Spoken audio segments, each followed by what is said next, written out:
শহীদ মীর মুগ্ধের ভাই স্নিগ্ধ। থাকে না, কারো থাকে বাবার দিনের কপাল, কারো থাকে শ্বশুর বাড়ির কপাল, কারো আবার জামাইয়ের দিনের কপাল, কারোর আবার বউয়ের দিনের কপাল, আর কারোর থাকে ভাইয়ের দিনের কপাল। তো স্নিগ্ধর বেলা যেটা হয়েছে ভাইয়ের দিনের কপাল, মানে মুগ্ধ মারা গেছে, পানি লাগবে পানি, একটা দৃশ্যপট নিশ্চয় আপনার মাথায় ঘুরে, পানি লাগবে পানি ছেলেটার। তো সেখান থেকে জুলাই আন্দোলন, ফাউন্ডেশন, এরপর হচ্ছে সেখান থেকে পদত্যাগ, এরপর আবার দেখলাম যে এনসিপির সাথে লেজুর বৃত্তি। দিন শেষে স্নিগ্ধ যখন আপনার বিএনপিতে যোগ দিলেন, এমনকি এমনি এমনি যোগ দেন নাই ভাই, এরকম যোগ দিলে তো বহুত জনে আসলে বিএনপিতে চলে আসবে, ডাইরেক্ট এমপি টিকিট, আর কোনো কথা নাই। তো এরকম স্নিগ্ধের জন্য কপাল, মানে কয়বার জন্ম নিলে আপনি দেখেন। এই যে আমাদের কুমিল্লার ইয়াসিন ভাই, কত প্রথিতযশা নেতা, কিন্তু তিনি ভাই একটা সিট পান নাই। ওনার কর্মীরা রাস্তা রাস্তায় চিল্লাপাল্লা করতেছে, কান্নাগাড়ি করতেছে। সারা বাংলাদেশে কতগুলো ঘটনা ঘটতেছে, কিন্তু এরকম সিট একটা অটোমেটিক আপনার ঘরে ঢুকে যাচ্ছে। স্নিগ্ধের জন্য আসলে এটা কতটুকু সাত কপালের ভাগ্য।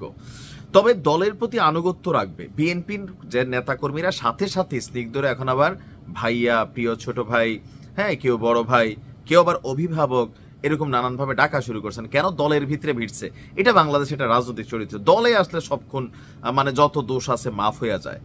কিন্তু স্নিগ্ধর এই যে জয়েন্টটাকে আপনি কিভাবে দেখছেন, আমি কিভাবে দেখছি, সেটা হচ্ছে কথা। তো আমি আপনি কিভাবে দেখছি, যে যেভাবে দেখছি, এই যে আমরা সমালোচনা করছি, স্নিগ্ধ কিন্তু রাগ হচ্ছে না। সত্যি সত্যি স্নিগ্ধ পোস্ট দিছে, এই যে আমরা যারা সমালোচনা করলাম, স্নিগ্ধ এতে রাগ হচ্ছে না, কারণ তিনি মনে করছেন আমরা যারা সমালোচনা কারিয়েছি আমরা তাদের অভিভাবক। এই কথাটা ভাল লাগছে পোলাটার। কেন ভাল লাগছে বুঝাই। আমরা যারা আছি পলিটিক্যাল নিউজ নিয়ে কথাবার্তা বলি, হ্যাঁ, রাজনৈতিক নেতাদেরকে নিয়ে কথা বলি, যার বিরুদ্ধে সমালোচনা করি, ওনার কাছে নিউজটা আসলে কখনো পজিটিভলি যায় না। খুবই কম মানুষ আছেন যে কাউকে নিয়ে একটা সমালোচনা করলাম, ওনার দোষ ধরাই দিলাম, তিনি বিষয়টাকে পজিটিভ নিলেন। ম্যাক্সিমাম সময় হয় কি যে নেগেটিভ হয়, হাতের কাছে ফেলে দাঁত খুলে ফেলবে, আর অনেক সময় ডিজিটাল নিরাপত্তা এনে মামলারও শিকার হইতে হয়েছে এরকম নিউজগুলোর জন্য। বাট স্নিগ্ধ তিনি আবার ভিন্ন বক্তব্য দিয়েছেন, এমনকি কড়া হুঁশিয়ারি দিয়েছেন, দাঁত ভাঙা জবাব দেওয়া হবে যারা নির্বাচন বানচালের চেষ্টা করবে, গণতন্ত্রকে হাত দেওয়ার চেষ্টা করলে দাঁত ভাঙা জবাব দেওয়া হবে। এখন স্নিগ্ধর এই পোস্টকে ঘিরে পিনাকি ভট্টাচার্য আবার দিয়েছে আরেকটা ভিন্ন রকম বক্তব্য, যে স্নিগ্ধর এই বিএনপিতে জয়েন করা আসলে কতটুকু যৌক্তিক। আসুন দেখি পিনাকি কি বলছে। তো বলছে, মীর স্নিগ্ধ, রাজনীতিতে কন্ট্রাডিকশন চলে না। তুমি তরুণ সম্প্রদায় আর জুলাইয়ের আহতদের আর শহীদদের নিয়ে কাজ করতে চাও, তাই বিএনপিতে জয়েন করছো, এই বয়ানটা সত্য নয়। আসলে কিন্তু সত্য না, এই বয়ানটা কিন্তু আসলে সত্য না। এখানে নিজের ভবিষ্যৎ করা, এমপি হবে, টাকা পয়সা কামাবে, বাপ দাদা 14 গোষ্ঠীর জন্য পয়সা কামাবে, এটাই। কারণ স্নিগ্ধ তো দুই মুখের কথা তার।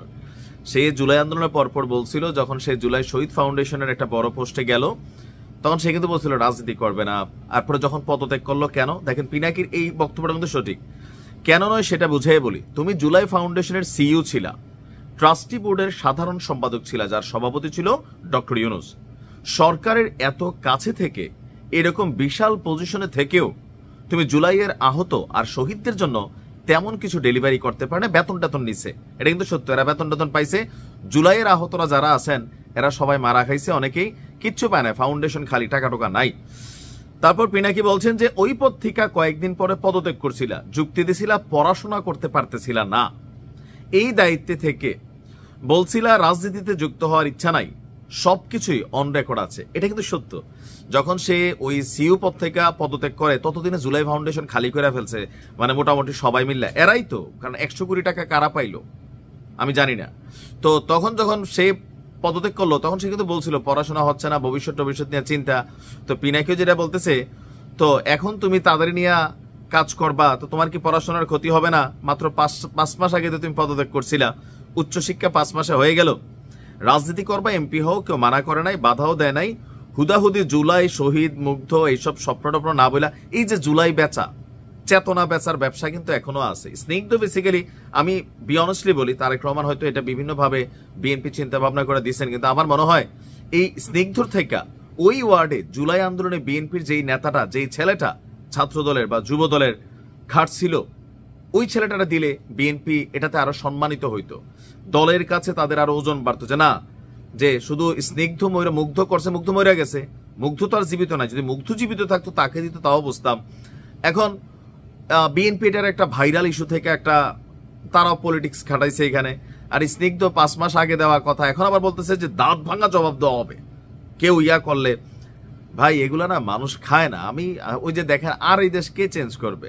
এরা নিজেরাই এখন পদ পদবি, এই যে প্রত্যেকটা এনসিপির প্রত্যেক নেতা পয়সা টয়সা কামাইয়া তলে তলে সিট বাণিজ্য, কে কটা আসন দিবে, মন্ত্রীপদ কটা দিতে হবে, সব এই ধান্দায় ব্যস্ত। এখানে রাজনীতি জনগণের কথা এসব ফাও ভাই, ফাও। তো পিনাকির সমালোচনা আমি নিজেও করি, কিন্তু এই কথাগুলো স্নিগ্ধের বেলায় কিন্তু সত্য।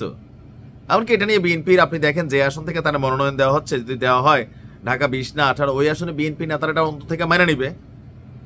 ওই এলাকার মধ্যে পোলাপাইন জুলাই আন্দোলনের ভূমিকা রাখে নাই, এদের কাউকে দেওয়াটা উচিত ছিল না। তারপরেও দেখেন যেটা ভালো মনে করেন, ভালো থাকুন।